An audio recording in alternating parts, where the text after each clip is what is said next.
very soon afterwards. So I'm going to show you something a little bit different. Clem's just showed you that one, and I think I'm going to show you my way of doing that. I'm going to save that for the roof of the roof of the car. Now, this is a 360, and this is a half and half 360. Actually, I flick the back wheel out into mid-air, pull round on the handlebars, and I'm going to try and face you guys before I hit the floor. But it's actually it's two tricks rolled into one, half 180, half 180, but one's off the tower, one's in mid-air. So it goes round something like that, all the way around. You want to get some cans in there? Now what we do, I think we'll take these straight up to the roof of the car, because we want to show you some really, really big tricks, and that platform takes us twice the height of what we normally work at, because our eye line is actually double where we would actually be. Clem makes his way across smoothly up to the top of that. Poor old Heidi's going to get a bit seasick in the car trying to film this. But Sam's going to place a can on the floor, and this can, it's got the same diameter, the same width as what the back wheel has on his bike. And what we're going to try and do is, if I give Clem all the time in the world to jump off that and say, Clem, go when you're ready, chances are he's going to hit that can most of the time. But the difference is, we're going to get you guys to tell him when to go. And we're going to give him a countdown. So we make you the judge and the jury. So when he goes, he's going to go on your cue and command. So we go from 5, 4, 3, 2, 1, jump. On jump, he goes when you tell him to. But then, the interesting bit comes, and the pressure for Clem, because this young man, so far, yesterday and today, is on 100% record. He has hit perfect 10s all day yesterday, all day today. He's hitting them bang on, so he's got a high expectation to what he wants to do. But if it's perfectly crushed and it's buried in the floor, that's a perfect 10. You guys can let us know how much you appreciate that and how much accuracy is involved. If it's half crushed, 5, maybe a 6, possibly a 4, it's worth a clap and a mediocre little cheer. But if he misses, you guys can all boo him. How's that sound? No pressure, Clem. You haven't been booed since yesterday, so you're fine. Okay, here we go. Starting out. 5, 4, 3, 2, 1, go! It's not perfect, but it's not bad. Then what do you reckon? I'll tell you what, you guys, hands up for a 7. Any for an 8? Any 9s? I'm going to give you an 8.5, I think, but it's not a 10. So I think we should replace it. Oh, no cheating. I'm going to replace the can, and then I'm going to go up there and try and do this one for you. But I tell you what, I'm going to try it slightly different. This is a trick that I've been working on in rehearsals behind the scenes. I very rarely bring this one out in public, because as far as I know at the moment, I'm the only guy in the country, if not in the world, doing this, because it's a little bit unique. I know a few people can do the trick, but no one's actually tried doing the can crushing. So Sam, I'll pull up the small can for me. That's right, the skinny little yellow cow can. Right, you can get that. It's yellow cow instead of red bull. They won't sponsor me. But can I have a normal can, please? Because I'm going to do this one slightly different, and it's going to be a little bit more accuracy involved. So I just need to work out the measurements. Okay, that will do nicely there.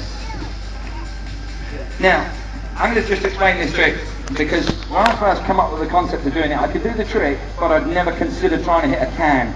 And what I'm going to do is go up to the first tower, go to the front wheel, a few front hops, put it down, flick up to the second tower, a few front hops, flick it across, land on the top tower, a few more front hops, but then I'm going to go all the way round, get to the edge, have a look down through my legs, kiss my, no, I'm going to get to the edge, drop it in backwards, and try and nail that can backwards, so I don't get to sit until I hit it. But this is a very, very scary trick.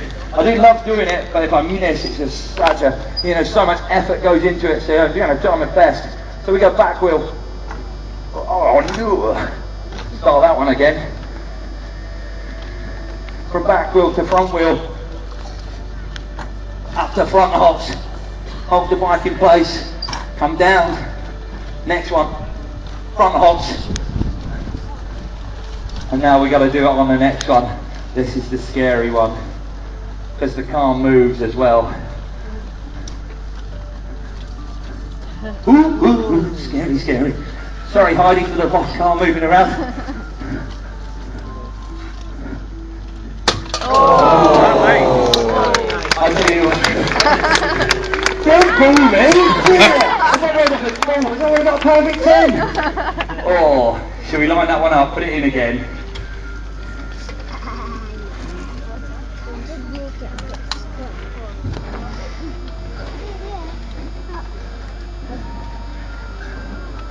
can't believe it, all that effort and they booed me.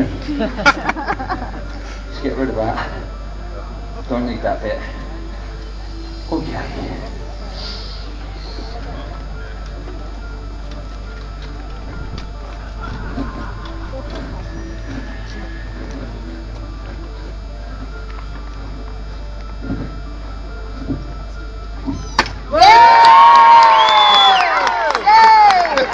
There we go. I have to do these tricks twice. Clem, show up a fat 360 from up the top there.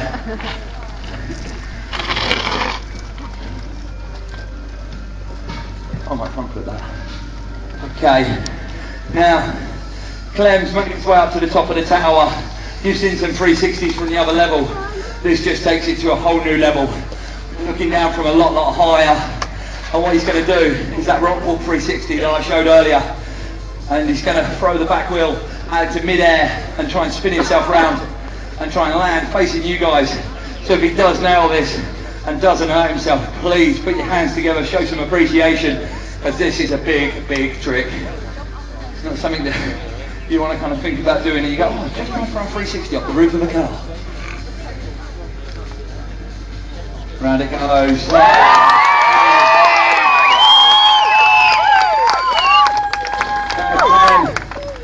You made that look so easy, because when we first learned to do these tricks, the 360 rock walk was one of the best ones we did, and then all of a sudden we come along with a new concept of a 360. Because we class that as half and half, it's two tricks rolled into one, and we didn't really class it as a true 360, even though it's the degrees of a 360. We come up with a new way of doing it, and take the bike out right onto the edge.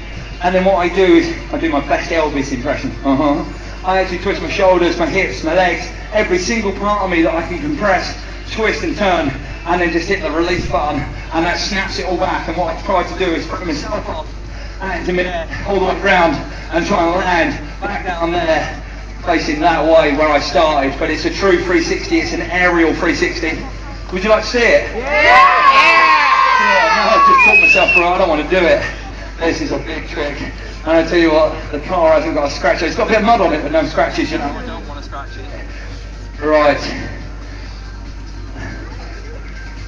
This is the scary bit, putting it out right on the edge, because one slip and it's good night, game over. Alright, here we go. 3, 2, 1.